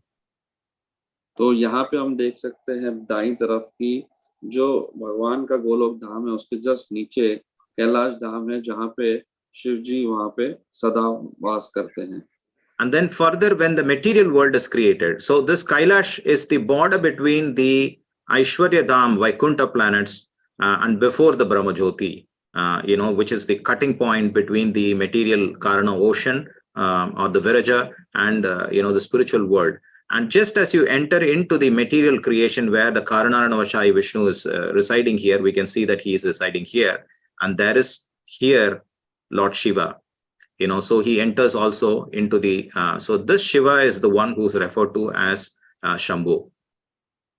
तो यहाँ पे हम देख सकते हैं जो सरहद है जो गोलोक धाम की और जो भौतिक संसार की, वहाँ पे ये कैलाश है और कैलाश के जो है वो ब्रह्म ज्योति है उसके नीचे, और ये पूरा सरहद है। और जब भगवान को शिव जी को जब अपना विस्तार करते हैं तो यहाँ पे हम देख सकते हैं भौतिक जगत में जो महाविष्णु है उनका जो स्तर है उसके थोड़ा सा नीचे हम देखेंगे जहाँ पे शिव जी है, और वो शिव जी शंभु विस्तार में यहाँ पे भौतिक जगत में प्रकट होते हैं। And this Lord Shiva, while he combines with Ma Durga, which is represented in the right hand side, they are the one who are in charge of this material world in terms of its creative. And also Lord Shiva plays another additional role in terms of Pralaya, where he takes responsibility for the mode of ignorance, and he plays the Lord as Rudra, and then he represents the Pralaya Shakti.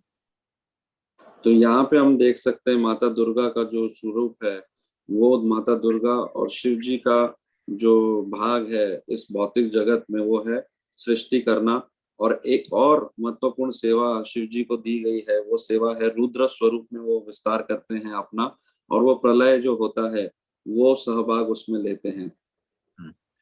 So to understand the Shiva Shakti or Lord Shiva's Tattva is not very easy. It's a very deep subject matter. In fact, there is more to it that I had for today, but with paucity of time, I'm going to stop here with just 2 other concluding points. But there is so much that we need to understand if we want to understand, Lord Shiva's position and his transcendental nature.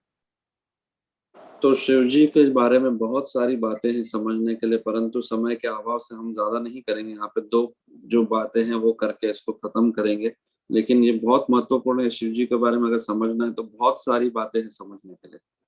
There is a very wonderful description of the conversation between Sri Narada and Lord Shiva that comes from Brihad Bhagavatamrita, and that explains the beautiful nature of Lord Shiva and how he sees himself in relationship with Krishna, which is a very interesting subject that we need to understand.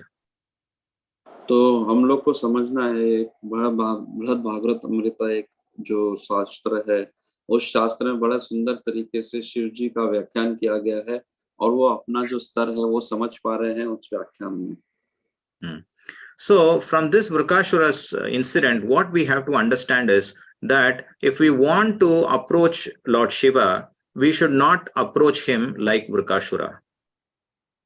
तो इस वृकासुरा जो लीला से हमको क्या समझ में आता है कि अगर हमको शिव जी के पास जाना है कुछ वरदान के लिए तो हमको वृकासुरा जैसे जाना नहीं है। So the conclusion here is those who worship Shiva as an independent Lord, which means if we worship him just like any other devata, then the statement of Krishna, kamais taihi taihi hritagyanaha anya devataha, the one who are deprived of knowledge, worship these devatas independently and asking for sense gratification, and that is where the problem is.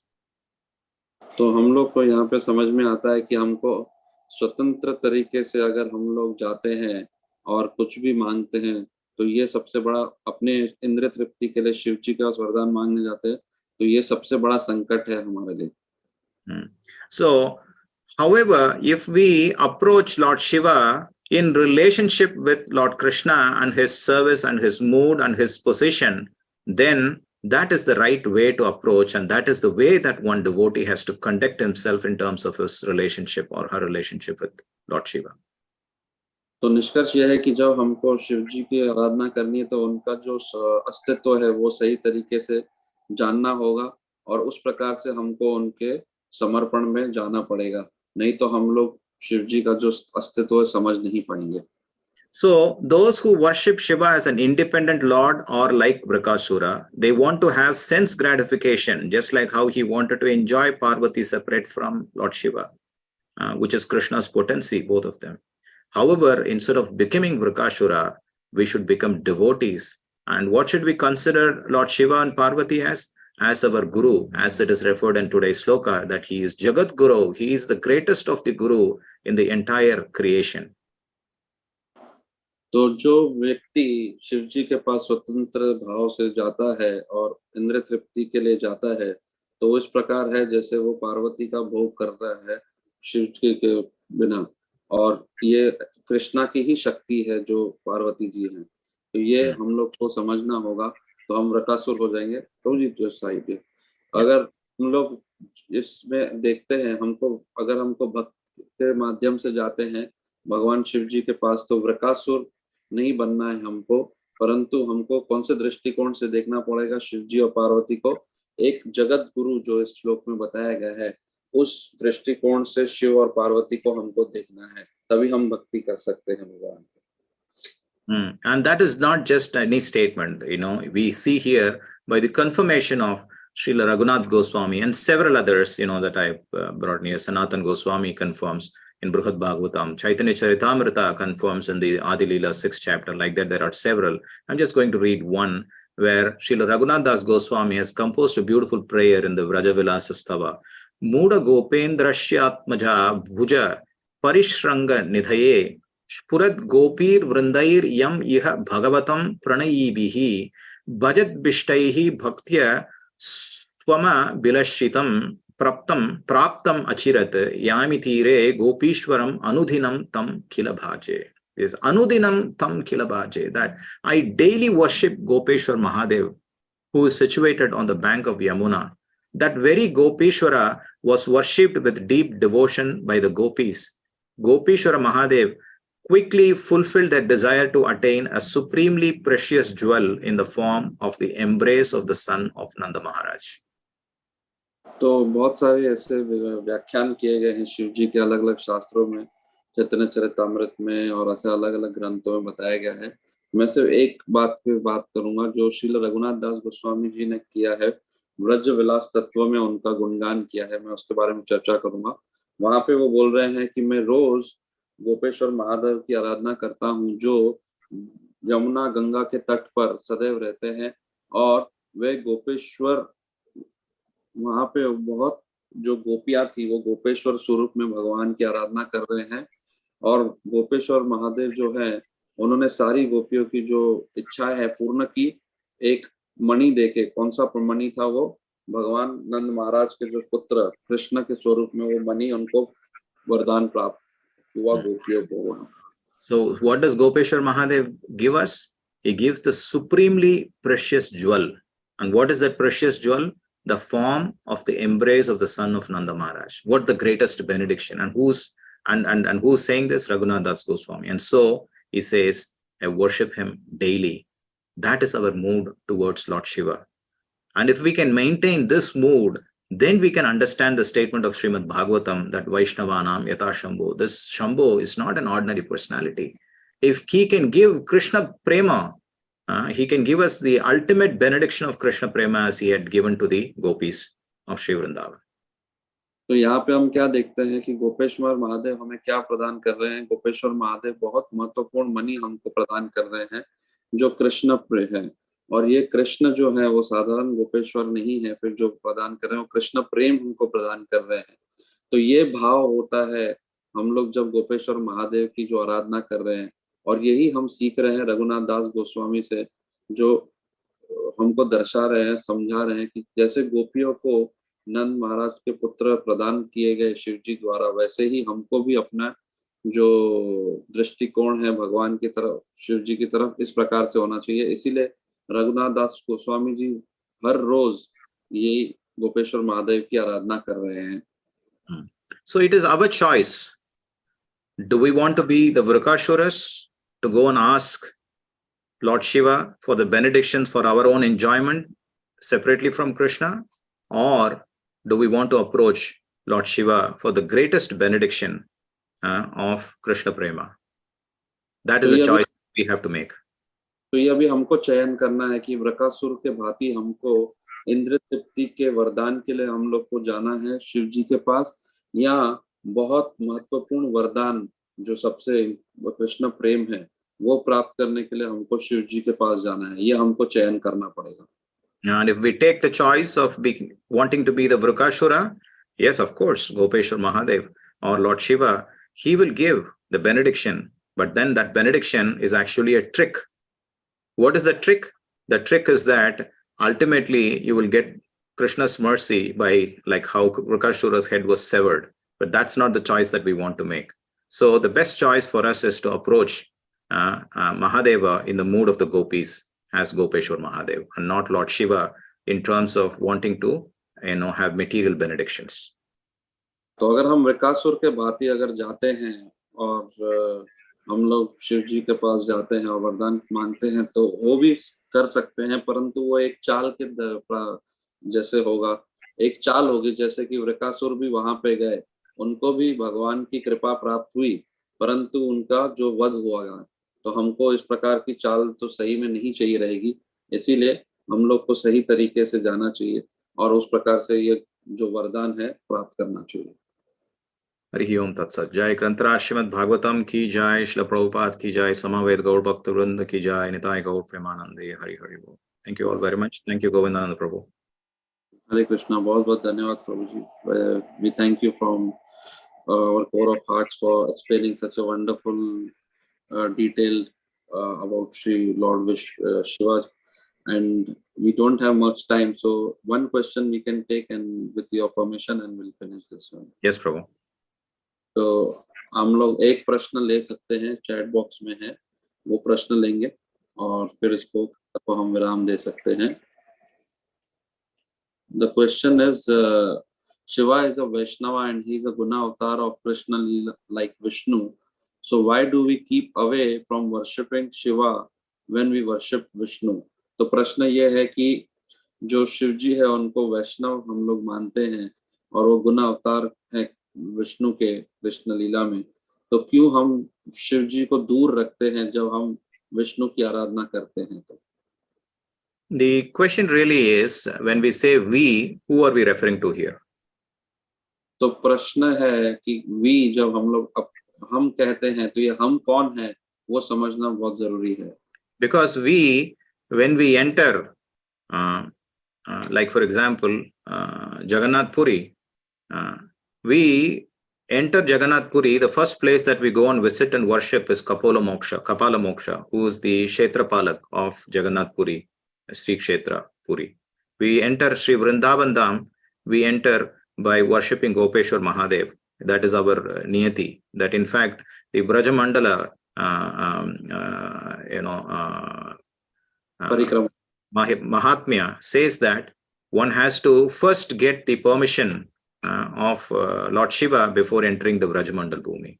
Before entering the Navadvip Mandala, Mahatmya also says that one has to first take the permission of Lord Shiva. So when we go into the Yoga Pit, there is the deity form of Lord Shiva there right behind the neem tree, and we take permission. So we do worship. So the real question is, when we say we, why we don't worship Lord Shiva? No, we do worship Lord Shiva.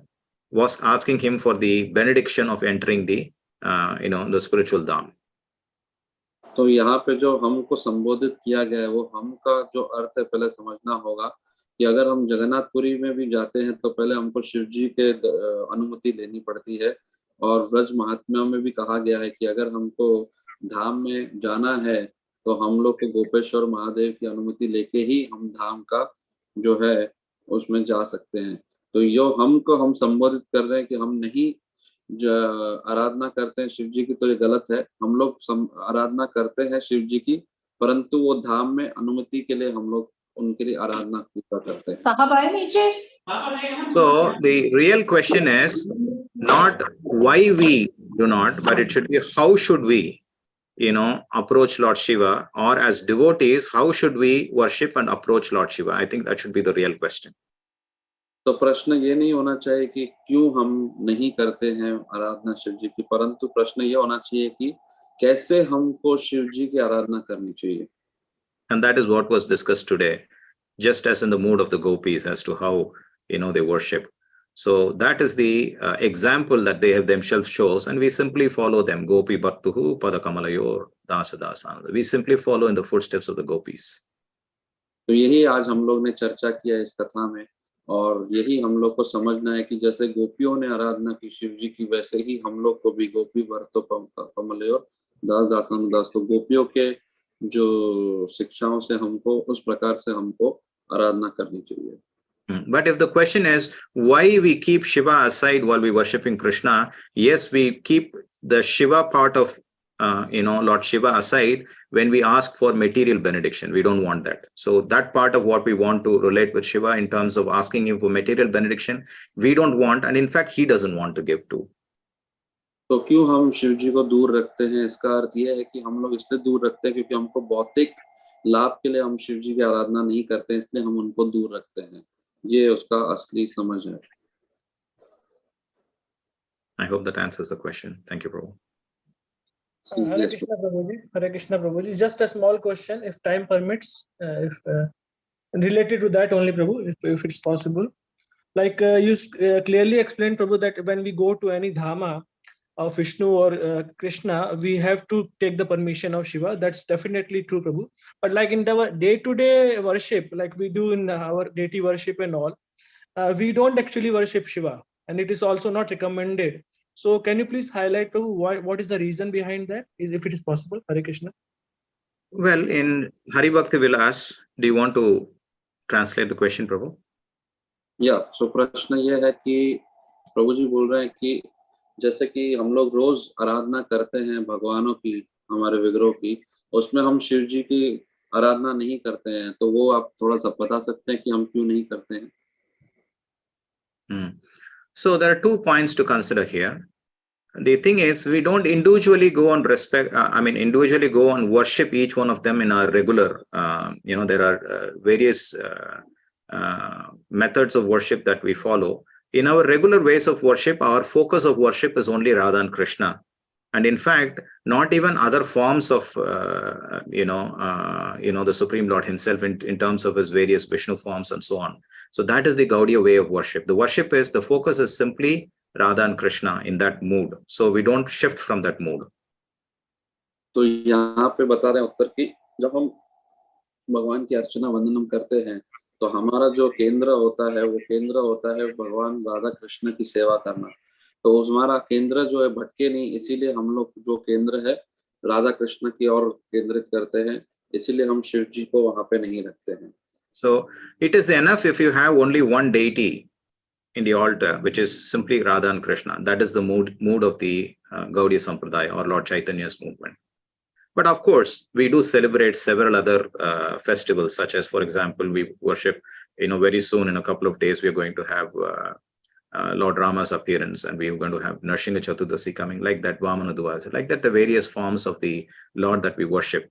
And that is also prescribed, but that is not part of our Nitya Seva, right? It is on special occasions we worship, but as a part of Nitya Seva, our worship is only for satisfying Radha and Krishna directly. That is the mood that has been given by Lord Chaitanya. तो ये हम लोग को समझना है कि हमारा जो नित्य सेवा होती है वो सिर्फ राधा और कृष्ण के लिए होनी चाहिए, और हम लोग दूसरे भी जो विग्रहों की सेवा करते हैं, एक विग्रह हमको रखना है राधा और Krishna.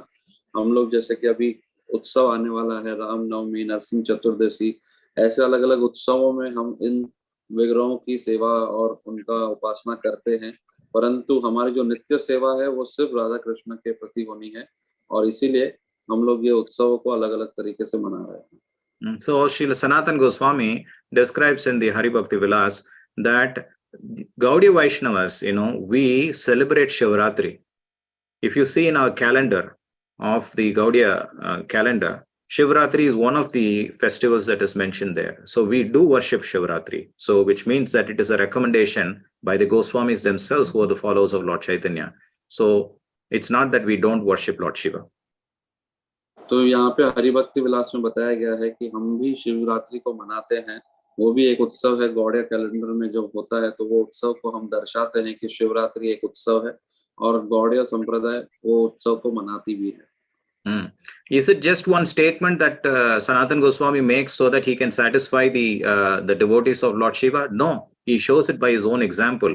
That every single day Sanatana Goswami used to go from Madan Mohan temple to Gopeshwar Mahadev for darshan. Every single day, there was not one day that he missed, for him to go and have darshan of Gopeshwar Mahadev. तो इसका अर्थ ये नहीं कि हम शिव जी की आराधना नहीं करते, परंतु यहाँ पे हम देख सकते हैं सनातन गोस्वामी हर रोज जाते थे दर्शन करने मदन मोहन मंदिर से गोपेश्वर महादेव तक जाने के लिए। तो वो रोज नित्य उनकी सेवा होती थी गोपेश्वर महादेव के दर्शन करने के लिए।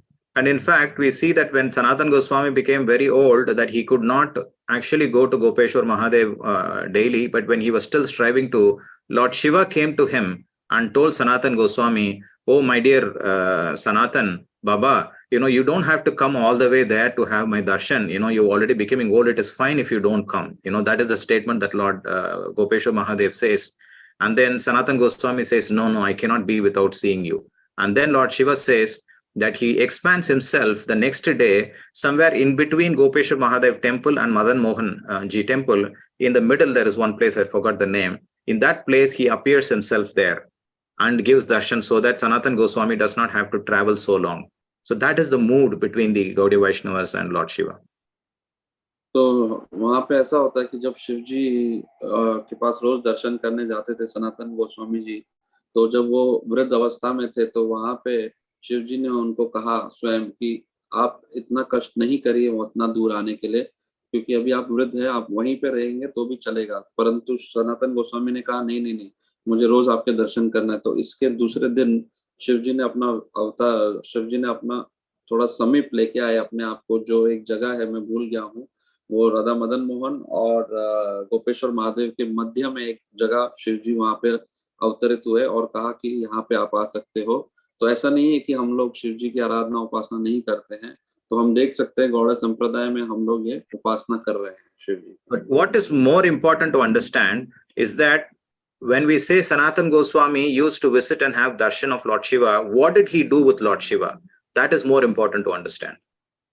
तो बहुत इसमें महत्वपूर्ण समझना यह है कि क्या सनातन गोस्वामी जी का जो भाव था, वो जब उनकी उपासना कर रहे हैं, ये समझना बहुत जरूरी है। वो रोज जाते हैं, क्या उनके पास जाने का उद्देश्य है, ये समझना बहुत जरूरी है। The point is that Sanatana Goswami used to discuss Srimad Bhagavatam with Lord Shiva on a daily basis. And that is shown even in the past time where he was sitting and he used to read along with Lord Shiva in Chakleshwar Mahadev temple in Govardhan. तो उनका उद्देश्य था कि वो रोज जाते थे, श्रीमद् भागवतम की चर्चा करते थे शिव जी के साथ, और यही चकलेश्वर महादेव में भी उनका he used to do there, you mean to say, right, in Chakleshwar Mahadev? In Chakleshwar Mahadev, Sanatana Goswami used to sit and read Bhagavatam, and he used to, do his translations of the, his commentary on Srimad Bhagavatam and so on and so forth. तो सनातन गोस्वामी जी चकलेश्वर महादेव में बैठ के उनकी चर्चा करते थे और वहीं पे वो उनका जो अनुवाद करते थे और उनकी टीका करते थे। At one point in time when Sanatana Goswami wanted to leave Chakleshwar Mahadev because there were too many mosquitoes there, he said, I'm not able to concentrate on my Bhagavatam. I cannot, I'm not able to do my service properly. So he said, I want to leave from here to another place. Lord Shiva begged him, no, don't do that. I'm enjoying your Srimad Bhagavatam. You don't worry, I will take care of the mosquitoes. तो वहां पे अगर आप एक बार सनातन गोस्वामी को जो कीड़े थे वो परेशान कर रहे थे, सॉरी कीड़े जो परेशान कर रहे थे, तो वो बोल रहे थे मैं यहाँ से जा रहा हूँ सनातन गोस्वामी। तो शिव जी ने बोला मत जाओ, मैं उन कीड़ों का ध्यान रखूंगा, आप यहीं पे रहो, मैं उनका ध्यान। मच्छर कीड़े ने मच्छर, हाँ मच्छर। But on that day, Lord Shiva ordered, the mosquitoes, saying that you have no place here in Shakleshwar Mahadev going forward. From that day on, there were no mosquitoes there, so that Sanatan Goswami could peacefully do his Bhagavat Seva. तो उस समय से वहाँ पे कोई भी मच्छर नहीं होते हैं, और जब सनातन गोस्वामी और बहुत शांति से वो श्रीमद् भागवतम की चर्चा करते हैं. So there are two things that we can see: Lord Shiva's, love for Sanatan Goswami, love for Srimad Bhagavatam, and also the extremely, powerful Lord Shiva that he could instruct, a living entity not to exist where he did not want them to exist. So you can see the power of Lord Shiva as to he was not an ordinary personality. तो यहाँ पे हम दो बात देख सकते हैं शिव जी की, कैसे वो श्रीमद् भागवतम का स्वादन कर रहे थे और कैसे वो श्रीमद् सनातन गोस्वामी के साथ अपना जो संबंध है वो बहुत अच्छे से कर रहे थे. और दूसरा कि वो ऐसा भी कर सकते हैं कि कोई भी जीवात्मा को आने के लिए अनुमति नहीं दे सकते जहाँ पे वो चाहते हैं. I hope that's okay, Prabhu. Yes, Prabhuji, he said okay. 100% Prabhu. Hare Krishna. Thank you, Prabhu. Hare Krishna. Thank you, Pradeep. बहुत ही अच्छा प्रभु जी, बहुत ही अच्छा, वेरी वेरी नाइस. बहुत थैंक यू, धन्यवाद प्रभु जी, बहुत अच्छा एक्सप्लेन किया आपने. हरे Krishna. Thank you, Prabhu. Hare Krishna, Dandavat Pranam, Vancha Kalpatarubhyascha, Kripa Sindhupayeva Patitanang Bhavanebhyo Vaishnavebhyo Namah. Thank you once again for all the wonderful devotees for the seva today. Very grateful. Thank you, Prabhuji. Hare Krishna. Thank you very much, Prabhuji, for giving your special time. And thank you. There are many appreciation in the chat box if you can read, because we are just getting a little late. So we'll take prayers and we'll see if any announcement is there, with your permission. Absolutely, Prabhu. जय गोविंद प्रभु जी, अगर आप कुछ घोषणाएं कर दें फिर उसके बाद प्रार्थना लेके हम लोग इस कथा. Hare Krishna, Hare Gopal Prabhu, wonderful class.